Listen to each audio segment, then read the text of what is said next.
Te, nag-Gcash ka dyan. Oo. Pa-Gcash ako, 100 lang. Sige. Ito number ko. Okay na. Siguro mag-a-scatter ka, no? Hindi naman. Hindi konti. Libangan ko lang. Ay, kakatapos ko lang ng trabaho. Ay, walang kagawaan ay. So, sa iba kayo matalo laang. Hindi ah. O, nari na. 100. Oo.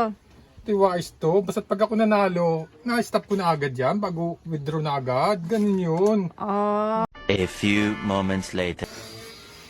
Ate, pakakashout ako.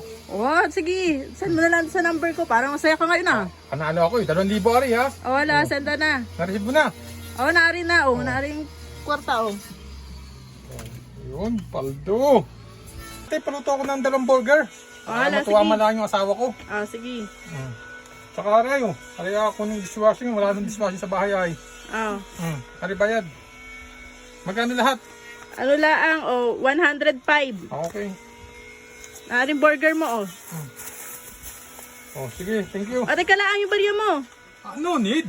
Paldo to, Pera-pera lang yan, Napakalit na bagay niyan. Sige.